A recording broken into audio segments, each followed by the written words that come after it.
Buenos días, mi nombre es José Pojorsky, yo soy fiscal de investigaciones administrativas y también soy fiscal coadyuvante ante la Fiscalía General número 1 de juicio a cargo del doctor Diego Luciani.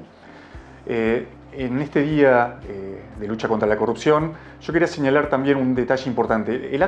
Los actos de corrupción conllevan un abuso de la función para beneficio propio, generalmente de terceros, pero también para otros fines que no fueron los previstos por las leyes, por los fines previstos por lo que demanda la sociedad. Entonces, en ese sentido, yo quería recalcar una experiencia que hemos tenido en el marco de un juicio donde se analizaron las irregularidades y delitos que tuvieron lugar en el marco del Instituto Nacional de Estadísticas y Censos, el INDEC, donde participamos en el juicio junto con el doctor Diego Luciani. Acá, ¿qué es lo que pudimos ver? Pudimos ver el abuso de la función ¿para qué? Para que los indicadores sociales y económicos dieran favorablemente al gobierno de turno para hacerle entender a la sociedad que esos indicadores daban favorable, daban positivo a las expectativas de ese gobierno. Obviamente este es un abuso de la función pública que fue otorgada a los funcionarios públicos para beneficio de la comunidad de la cual forman parte y no de los circunstanciales detentadores del poder. Entonces, ¿qué es lo que tuvimos que analizar ahí? Primero, el punto de partida.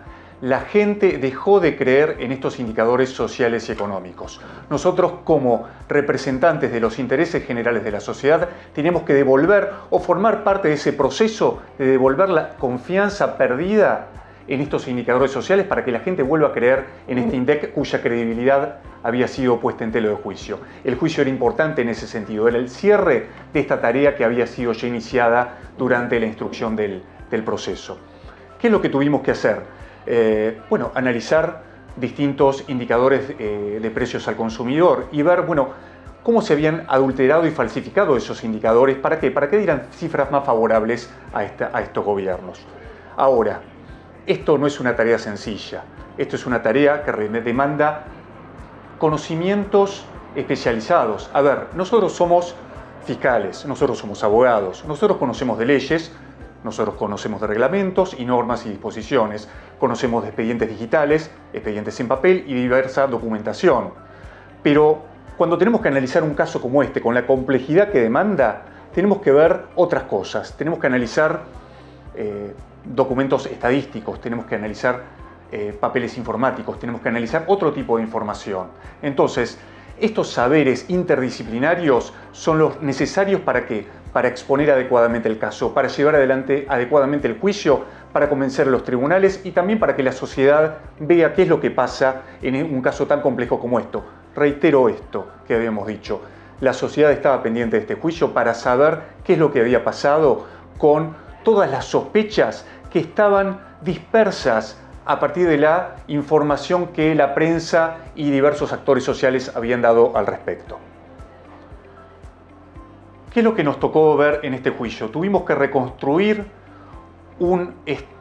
el estado en que el organismo había sido dejado por lo que nosotros denominamos una intervención de facto. No hubo una intervención propiamente dicha administrativa. Obviamente estas cosas no se hacen a la luz del día. Una intervención de iure hubiera determinado un acto administrativo, una resolución, una publicación en el boletín oficial. Esto fue hecho a espaldas de la sociedad, haciéndonos saber o haciéndonos creer que las cosas se manejaban con normalidad. Y esto no fue así. Este es el rol del proceso penal, este es el rol de los juicios y este es el rol en que nosotros tenemos que intervenir como fiscales. ¿Para qué? Para descorrer ese velo de aparente legalidad que permite llevar adelante estos abusos funcionales.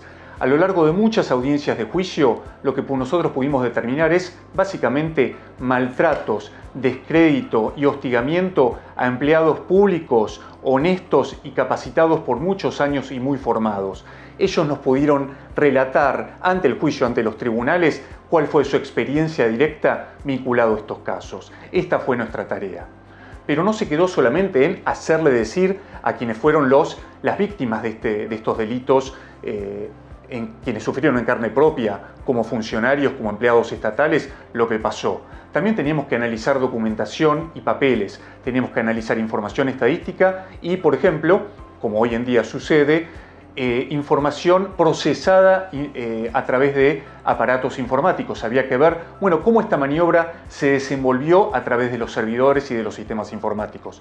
Esto es muy difícil, reitero esto que les decía yo antes. Somos abogados, conocemos de leyes, podemos estudiar las leyes, podemos estudiar los expedientes y podemos analizar información de diverso tipo. Pero para ello hace falta otros saberes. Y para eso el Ministerio Público Fiscal cuenta con direcciones de apoyo, en este caso de apoyo tecnológico, que nos brindó todos sus saberes para que nosotros podamos preparar adecuadamente, porque ¿qué cosa? Por ejemplo, los testigos, quienes iban a intervenir y quienes iban a exponer ante los tribunales lo que iba a pasar. Nosotros tenemos que preparar esos testigos, tenemos que preparar esos testimonios, ¿para qué? Para que den luego, para que puedan plasmar oralmente lo que los papeles o sus conclusiones por escrito pueden llegar a decir. Y esto es una tarea para la cual la DATIP, la Dirección de Apoyo Tecnológico, fue crucial para que nosotros pudiéramos llevar adelante esta tarea. El juicio, hay una cosa que tanto el resto de la Procuración como la sociedad tiene que saber, no es solamente las horas de audiencia, es también muchas horas de preparación de testimonios, muchas horas de estudio, ¿para qué? Para llevar adecuadamente estos testimonios. Entonces, las horas de audiencias tienen a su vez un apoyo en el estudio previo para llevar adelante esta tarea. Y esto no se puede hacer si no es con los equipos propios de las fiscalías y las áreas de apoyo propias de la Procuración para llevar adelante esta tarea.